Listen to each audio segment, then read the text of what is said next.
kubalulekile ukuthi uma uzala umbethe uhlale ubahlambulula abantu bakho, ubahlambulula ngendlela yokuthi ubadlela ukhambo, uyabageza, uyabasuthisa ngoba bahleli kuwena. Ingakho uthola ukuthi-ke wena umuntu ngesinye isikhathi uma wahlala nabantu isikhathi eside noma wasendaweni enomsindo noma wasendaweni nabantu engathi ungahlala wedwa ungazi ucabanga ukuthi wena umuntu onosizi noma abantu bekubuka.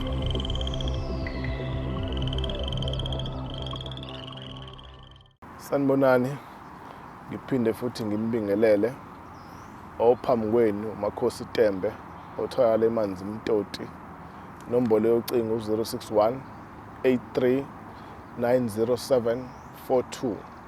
Iwebsite ithi www.amakhosonke.co.za. Namhlanje sizokhuluma ngokuzalwa wembethe. Uma uzalwe wembethe usuke uwumntwana obusisekile ngalendlela eyisimanga. Idalwa zakini nezidalwa zakomalume bakho kukhona okuyisipho abesuke bephathise kona. Okungashoko kodwa ukuthi uzobe umuntu olaphayo njengami noma uzobe umuntu okuzofanele athwase ngelinye ilanga. Ukuzalwa wembethe kusuke kusho ukuthi kunezidalwa zakini ezakukhetha wena, zakunikeza amandla okuphila. Kusuke kukhona indlela osuke uzophila ngayo. Ayingilinganisi. Mhlambe bafuna ukuthi ube namabhizinisi, kulamabhizinisi akho bafuna ukuthi ube nabantu abaqashile ngokuhlukana kwalamabhizinisi, ngoba kuney'njongo basuke befuna ukuyifeza ngokuthi ube nalawo mabhizinisi. Kodwa into yokuzalwa umbethe kuyisimo senhlanhla. Inhlanhla yakho ngawo ukuthi uphathiswe yona ngokwelapha ngamakhambi, ngawo ukuthi uphathiswe yona ngokwamabhizinisi, ngawo ukuthi uphathiswe yona ngokuthi kumele uphathe, ngawo ukuthi uphathiswe yona ngokuthi kufanele ulaphe ngokuthi nje abantu banikeze imithi noma ube yisangoma. Kodwa kona konke usukunizwe kona ukuthi ukwenze njengoba usuke uzelwe wembethe kusuke kuwumsebenzi ozokhula uchume ube mkhulu ngokuthi kunalabantu abahleli eduze kwakho abakwenza nawe konke lokhu uzobukwenza. Ake ngene lana-ke. Umuntu ozelwe wembethe umbona kanjani? Babonakala ngey'ndlela ey'ningi. Ngizosho lezi uNkulunkulu asangivezela sona. Lezi engingazazi ngeke ngize ngiyiphawula, abanye mhlawumbe bayazazi. Kepha kukhona umuntu othola ukuthi uma efika emhlabeni ufika egubazele, ufika esesigujini uma ephuma esiswini sikama wakhe. Lowo muntu uzelwe wembethe.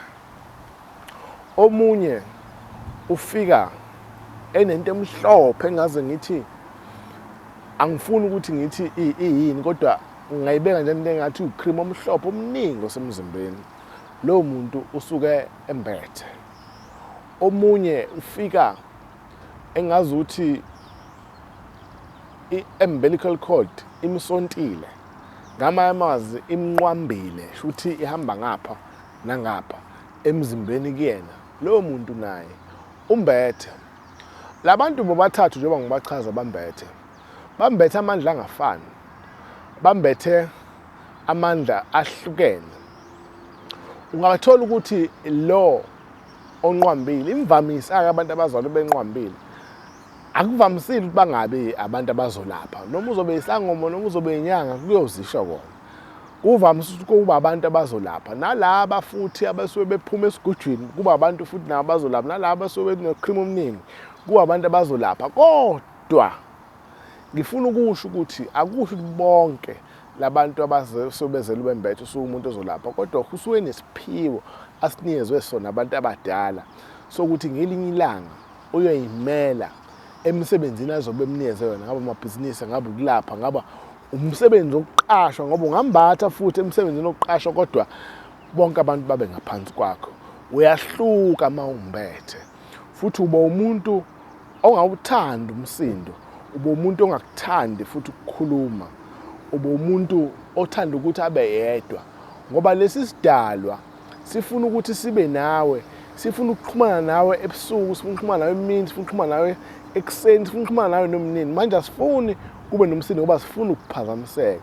Imvamisa sisuke sikuphendlela indlela yakho yokuphila nje, noma kuthiwa ukuphila okunjani. Ngisho kuthiwa ubona intombi insizwa, lento iyakwazi ukukutshena noma wena moyinaka, kodwa uma ungayinaki kodwa iyakwazi ukukutshena ukuthi cha, kuba khona izimpawu, ngoba vele kunomuntu ophila nawe ngaso sonke isikhathi okhulumayo. Wena ntombi nawe futhi kuba njalo, kuba khona izimpawu uma ubona insizwa ukuthi angayithanda le nsizwa, kodwa uma kukhona into engahambi kahle ngale nsizwa, bazokuvezela, bazoba nayo indlela yokukuvezela, ngoba umbethe labantu bahleli kuwena.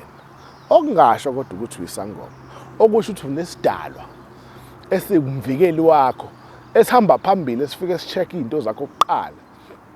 Sekukuwena ukuthi nixhumana kanjani naso lesi sidalwa, noma niphahla kanjani, nihambe nase nijwayezana ukuphahla ngaluphi uhlelo, najwayezana ukuxhumana naso lesi sidalwa ngaluphi uhlelo, ngoba iy'dalwa ayifani. Khona iy'dalwa ey'phahlwa emanzini, ezinye y'phahlwa ey'ntabeni, ezinye y'phahlwa esihlahleni esithile, ezinye y'phahlwa ey'ndumbeni ey'thile, futhi y'phahlwa ngey'ndlela ey'hlukahlukene. Kodwa sekukuwena wena muntu ombethe ukuthi uthe masowengula le ngubo, bangula ngaluphi uhlobo, base bekutshena ukuthini abantu bakho, ngoba awuzotshenwa yilo ozobe kungibula. Abantu bakho bayohamba bafike kuwena bakuchazele ngabo ukuthi thina cha singosibanibani, nako esikufuna kuwena. Ngabe sifuna ukuthi ube namabhizinisi, ngabe sifuna ukuthi ube ney'nkomo, ngabe sifuna ukuthi ufuye, ngabe sifuna ukuthi emsebenzini uphathe, ngabe sifuna ukuthi njalo uma uhamba ekhaya sifuna ukuthi ube nendlela yokusibikela ngoba sisuke sihamba nawe. Bayoyichaza bona ngoba wena umbethe awusafani nabanye abantwana. Ngakho-ke nokwenza kwakho, nokuphila kwakho, nokukhula kwakho kuhambahambe mase kuyahluka. Ngakho-ke kufanele ukuthi uyihloniphe ngaso sonke isikhathi. Uma umntwana wazalwa ephathisiwe, uma umntwana wazalwa emhlophe, ufuna uyihloniphe, uhlale futhi uyihlanze, uhlale futhi nomuthi omhlophe, abanye bathi ubulawo, uhlale usebenzise, ngoba wenzela ukuthi labantu obambethe bahlezi begezekile kuwena, bahlezi bekwazi ukuxhumana nawe, bezokukhanyisela indlela, bazokubonisa futhi mekhona into engasikulimaza. Ufuna uhlale ubahlambulule, uhlale futhi ubaphe nokudla kwabo, bazokusho ukuthi ukudla kwabo yini uba nixhumane kahle. So kumele ukuthi umbatha kwakho uthi uma usukumbulile ukwazi ukuthi uxhumane naso isidalwa sakho, futhi ube nokuqonda ukuthi isidalwa sakho sifunani ukuze ukwazi wena ukuxhumana naso ngale ndlela esisuke sifisa ngayo.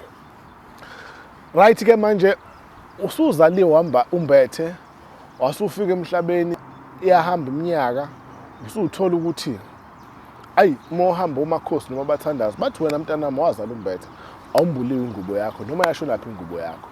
Uma ubuza uma akazi mhlawumbe esibhedlela waseyinhlungwini, noma wayethe ukuquleka kancane, noma akakwazanga ukubona ukuthi kwenzakalani ingubo, noma abanganalo ulwazi, akunakele, ngoba vele le ngubo babeyinamethisele kuwena. Kuyomele ukuthi umbulwe ngembuzi, kumbulo le ngubo. Ngabe umnqwambo lo, ngabe yilo kade ngikusho ngithi mina kumhlophe ngaze ngikubize ngocream ngesilungu, ngabe ukuthi ile nto engathi yisaka esuyigubazela. Kodwa konke kusetshenziswa imbuzi ukuthi namhlanje usibanibani siyamembula, simumbulela ukuthi lokhu nina zinyanya zakwasibanibani nezakwasibanibani enanimphathise kona, sicela mase kuyavuleka empilweni yakhe, kukhanye izinto zakhe ziyohamba zibe zinhle zibe mhlophe. Uma bekwenze njalo bangakugeja, bakulandelelisa kahle ngendlela ekufanele bakulandelise ngayo, uyophumelela futhi namaphupho akho nezibonakaliso zakho ziyokhanya, ziyocaca. Futhi kuvamisile ukuthi uma wembulwa kuba khona ukhamba olusebenzisayo lokuthi uhlambululwe sona lesidalwa engithi mina suke simbethe wena. Njengoba ngiye ngachaza ngathi kubalulekile ukuthi uma uzala umbethe uhlale ubahlambulula abantu bakho, ubahlambulula ngendlela yokuthi ubadlela ukhambo, uyabageza, uyabasuthisa ngoba bahleli kuwena. Ingakho uthola ukuthi-ke wena umuntu ngesinye isikhathi uma wahlala nabantu isikhathi eside noma wasendaweni enomsindo noma wasendaweni nabantu engathi ungahlala wedwa ungazi ucabanga ukuthi wena umuntu onosizi noma abantu bekubuka babona ngathi wena umuntu onosizi, kanti cha, ingoba sekufike labantu kuwena abasafuni ukuba la, sebefuna ukuba nawe nje ngoba khona izinto abafuna ukuyikhuluma nawe noma khona izinto abafuna ukuyilungisa. Ungalingeki uphazama umuntu ucabanga ukuthi isidalwa sakho sizokhuluma nawe ngayo yonke into eyenzeka empilweni yakho. Ezinye izinto bazoyilungisa ngaphandle kolwazi lakho, bazoyilungisa ngaphandle kokukutshena ngoba bakhulu nawe. Wena kwakho bahlambulule, ubajabulise, ubenzele yonke into abesuke kade beyifisa nebesuke kade beyicela empilweni yakho. Kodwa uma usuzwile ukuthi wena wazala umbethe noma umama noba bengasekho, kubalulekile ukuthi umbulwe. Uma esakhona umuntu ongabe umamncane, umamkhulu, nombani, noma umncane noma omkhulu osengawazi ukumela lo msebenzi, mucela umele lo msebenzi empilweni yakho, akulekelele ekuthini wenze ngisho ukuthi imali iphuma kuwena, kodwa akabe naso isigaba asidlalayo. Uma ukuthi vele emndenini akusazwana, uzokwazi futhi ukuthi wenzele umuntu osozobe kwenzela oyinyanga noma umthandazo, uzokwazi ukukwenzela ukuze kuzokwazi ukuthi kukhanye. Ungayitholi manje usumbula kathathu ka4 umbula ingubo eyodwa. Kusho ukuthi endleleni njengoba ulokwenza lokhu kwembula kodwa ukwenza kaningi ingoba kwenziwanga ngohlelo ofanele ngabe lenziwe ngayo. Okunye futhi okubalekile, lokho kwembula kufanele ukuthi umbulwe esibongweni esiright. Mengisho njalo uma uthola lokho malume ungakhisho komalume wayesekhaya, hamba umbula komalume. Akusho ukuthi abakababa bona abakuphathisanga la kulo membulo wakho, nabakuphathisile, kodwa hamba uyokwembula komalume noma hamba uyombula ekhaya. Akusho ukuthi abakomalume nabo abanaso isandla, banaso isandla, kodwa kufanele umbule endaweni ekuyiyona yiyo kanye, ngoba uma ungambulanga endaweni ekuyiyona kuzohamba amasi kaxabana. Uma futhi ungambulwa umuntu ongenayo nisembatho, akuhamba kulungiswa ukuthi unalo ulwazi lokuthi wenziwa kanjani, akulungi. Manje kuthatha kube likhuni-ke uma wena usuzohamba ubuza izinyanga ukuthi awona baba nje ukuthi uzongibula wawunayo ingubo, ngoba omunye angagcina esephatheka kabi ukuthi mhlawumbe umbukela phansi. Cha, okubalekile hamba ufuke uphahla ngendlela osukuphahla ngayo, ucele kubantu abadala ukuthi nangu sibanibani esengimtholile, angangisiza yini ngalo membulo engifisa ukwenza. Bayofika abantu abadala bakuphendule bakutshela ukuthi yebo siyamamukela usibanibani, no cha asimamukeli usibanibani, ukuze uzokwazi ukuthi umbuleke ngendlela ofisa umbuleke ngayo, nanokuthi ube nokuqonda ukuthi laphana uma uzalwa uzalwe kanjani, uzalwe komalume noma uzalelwe kababa wakho. Ube nokuqonda ukuze lento ingakuhluphi kusasa, ukuze uzombulwa endaweni okuyiyona yona. Kodwa nje uma uzalwe umbethe, azazi nje ukuthi umntwana obusisekile, umntwana omhlophe, ungazingcolisi ngezinto zasemhlabeni. Uma kwenzakalile wagcina ukuthi manje usuyaphazama endleleni, thola indlela ukuthi uyihlambulule. Fanele uhlale kuyihlambulula. Abantu abazalwe bembethe abafani futhi nokwembula kwabo ngesinye isikhathi kubuye kungafani, ngesinye isikhathi kubuye kufana. Iy'phiwo zethu ngeze zayifana, kodwa kubalulekile uma wazi ukuthi uzalwe imbethe kuhloniphe lelo siko, landele, usuke ubusisekile okusempeleni, usuke ucebile ngendlela ongazi uyibone. Namhlanje mengithi angizonikeza lokhu kuncane nje nami engikwaziyo ngokuzala umbethe. Ngiyabonga, niphila.